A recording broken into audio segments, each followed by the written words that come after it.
Welcome to the Motherhood Alliance podcast, the podcast dedicated to empowering moms and families on their health and wellness journey. I'm Brittany Suttner. And I'm Andrea Rinkus. Together, we're here to explore holistic approaches that go beyond conventional medicine. Each week, we dive into topics that matter most to you. Everything from nutrition and mental health to alternative therapies and natural living. And whether you're a new mom navigating the early stages of parenthood or a seasoned pro looking for new ways to support your family's well-being, you're in the right place. Even better, all of our guests are local small business owners who you can actually talk to and work with. You can learn more about today's guest and connect with hundreds of other health and wellness professionals through our informative and easy-to-use directory at motherhoodalliance.com. Before we get started, keep in mind that this podcast is for informational and educational purposes only and is not a substitute for personal healthcare advice. Please consult your healthcare provider before making any changes based on the podcast content. Thank you for joining us on this journey. Are you ready to help your family thrive? Let's get started. Hi, we are Britt and Andrea from motherhoodalliance.com, and we are excited to welcome you to a 3-episode series with Kim Walsh, who is a certified PEMF professional based out of Neenah, who has a deep passion for all things holistic living. Back in 2017, Kim was introduced to PEMF therapy simply by listening to a podcast, and it immediately intrigued her, especially after they talked about how it was used on horses. That single moment sparked a bold decision to invest in her first system and to launch her own PEMF business in 2018. Since then, she's truly become a local PEMF expert and has helped people and pets of all sizes overcome injuries, chronic pain, and more. When at home, Kim enjoys trail riding her horses, gardening, raising chickens and bees, and spending time with her 5 daughters, 7 grandkids, and 2 beloved corgis, Tyson and Tulip. All right, it's time to invite Kim to the mic, so let's dive into learning more about her journey and the power of PEMF. Hello. Welcome back to episode 3 with Kim Walsh. Welcome back, Kim. Thank you. It's great to be here. Yeah, this has been so enlightening. If you guys have never heard of PEMF and you haven't listened to our first 2 episodes, I'm going to highly encourage you to hit pause and head back to episode number 1, because that's where we spent a lot of time really learning what actually is it and how does it work. And then in episode 2, we talked about a lot of ailments that humans are typically dealing with, like short-term challenges like a rolled ankle or chronic issues like Parkinson's, arthritis, things like that. But in this episode, we're going to be really focusing in on our fur babies. So these animals and how they can also benefit, and maybe having this as a holistic option to help your animals with things that they deal with in their lives. So before we dive into it, I know we did talk deeply about it in episode 1, but can you just give us a really brief overview on how PEMF actually works at a cellular level? Sure. PEMF stands for Pulsed Electromagnetic Field, and it's a technology that puts the electromagnetic field through accessories into the animal's body. The animal's accessories are a little bit different than people, but you can use any machine with any accessory. And when you're talking accessory, these are the parts of the machine that are different and can help specific areas. So like with horses, we have equine loops that we drape across the horses. There's like 11 different positions we use. There's small loops that if a horse gets an abscess, I don't know if you know what that is, but they become dead lame. It's super painful. You can put that on and like crank it up, and it helps blow that abscess faster than soaking in Epsom salts or whatever. I also use the small and the medium equine loops on my dogs because that seems to work really well. So that you don't really use the people accessories on the animals, except for they do have pet pads, which the dogs can lay on, or the cat or whatever. Okay. And then at the deeper cellular level, just to kind of revisit that briefly in case someone hasn't listened to episode 1, what is actually happening with the pulse itself? Yeah, sorry about that. So PEMF, what it does is every cell in our body's got an electrical charge, and when it loses its charge, it loses its ability to create energy. So all our PEMF does is it sends this pulsed electrical charge into the body, which seeks out the cells that have lost their charge, charges the cells back up, and then the body has what it needs to fix itself. Okay, perfect. And that's a great brief explanation so that we can talk about these animals now. So in our episode prior, we did talk about how, these small ailments and longer ailments that humans are dealing with, and some of those are going to apply to animals as well. They might get some sort of an injury, scrape, things like that. But we haven't really talked a lot about skin yet. And so obviously skin is a type of cell. Right. So if an animal or really a human had some sort of skin scrape, road rash, things like that, how would this benefit them in the way of like, how quickly would you see that heal compared to if you didn't use PEMF? It'll heal a lot faster. This is where I would combine, if it's a skin thing, I would combine the PEMF with infrared, red light, or any type of laser to help that skin heal faster. But yes, PEMF is amazing for aiding in recovery. I can tell you a recent story about my dog. I have 2 corgis, and he tore his ACL. He just came inside, and he was 3-legged lame. I don't even know what happened. And I was lucky enough to get him into the vet the next day, and she said, yeah, he tore his ACL. I said, and she said, well, here's how much it'll cost to get surgery. It was like $5,700. And I'm like, well, but then she comes back in, she goes, we have to do an x-ray. And she goes, we did an x-ray and he has a malformed tibia, so we can't do the surgery. You'll have to go somewhere else. I thought, how much is that one going to cost? Yeah, no kidding. But she said, well, some people medically manage it, with pain relievers and that sort of thing. And I thought, okay. So she gave me some gabapentin and some painkillers, and he got those. But I started pulsing him an hour twice a day. And 2.5 days later, he was putting his foot on the ground. He was running around. Within a week, he was running around. Now, it's been over a month, I think, that I still pulse him about a half an hour a day. He runs like crazy. I mean, you can't keep a corgi still if you've ever had a corgi. And he doesn't put full weight on it still yet, but I mean, he has no pain. I don't give him painkillers anymore. And it's just getting better and better as time goes on. Oh, you should tell your vet about that. I did, but they ignore me. Oh, jeez. And this is kind of blowing my mind because I'm just like, okay, well, this was a torn ACL. So this is a ligament that was torn. So how is this possible? In my brain, I'm just like getting this image of like, the magical, the gold, like you would see in a Disney movie where it's like a golden flurry of little stars that are making it reattach. So like, how is this working? I don't know if it's helping create scar tissue. I actually honestly don't know the answer to that. I haven't had another x-ray or anything done. All I know is how he's behaving and how, he's not 3-legged lame. He still doesn't have all the strength back in that leg yet, but I'm hoping as time goes on, keep pulsing him and, maybe in a year, just x-ray and see what it looks like again. Yeah. Yeah. My other corgi, she jumped down off the bed. This was about 2 years ago, and she yelped, and then she was 3-legged lame on her front leg, and I think she maybe broke a toe or something. And I couldn't get into any vet. I don't know why. But anyways, so I started pulsing her 3 times a day using my little laser light on it too.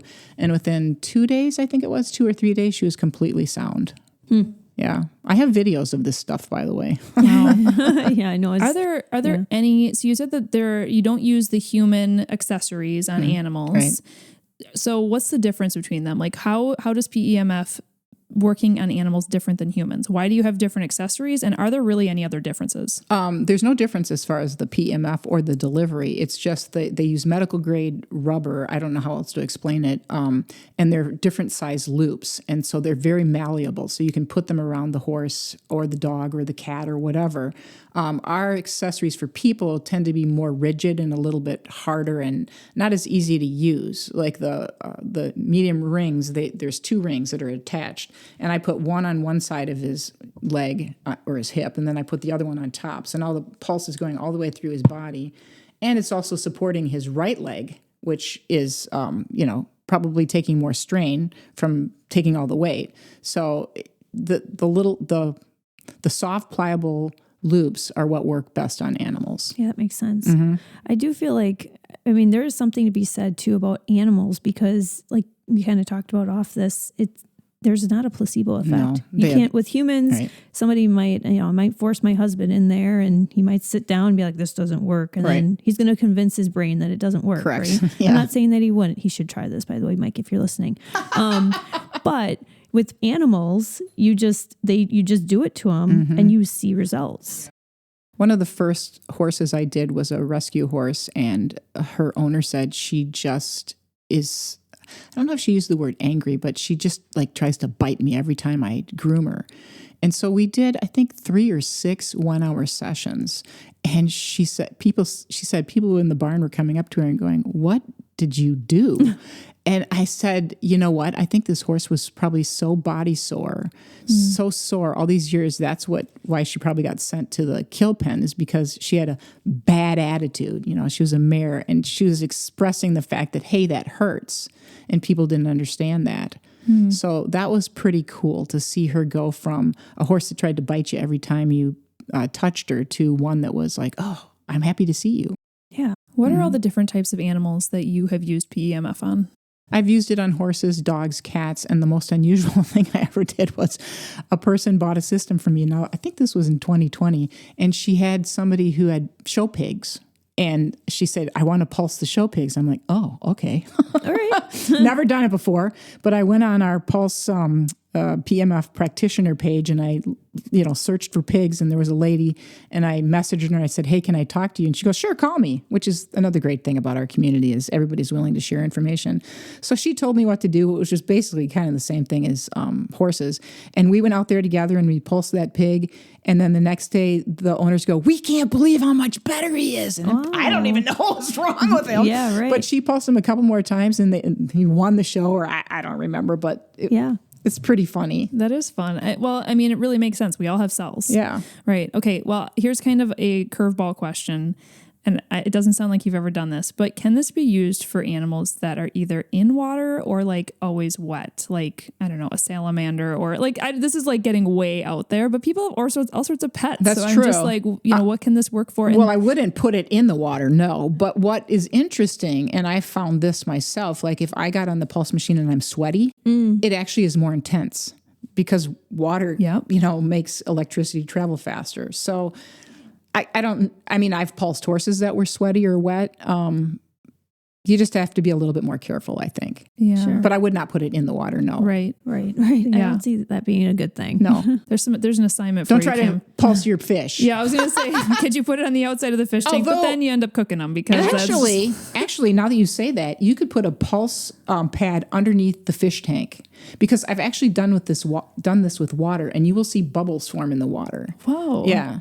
It's supposed to be good for you. I don't have any stories about that. Oxygenation of the water? I don't know. Yeah, it'd be the new thing of hydrogen water, PEMF water. Right. Exactly. There you go. Okay, we're like coming up with all this fun stuff that we need some more research done on. So let's talk more about dogs, because those are a really common family animal. I know before we jumped on the mics here, you were telling us about multiple dogs who have had challenges that you've been able to help. Can you give us a story about that? One of my favorite stories is a woman that came to me because she had Lyme disease and she wanted to get a system for her Lyme disease. And she said, can my husband come? And I said, sure. She said, we have a dog that has a ton of anxiety. Do you mind if I bring her along? I said, not at all.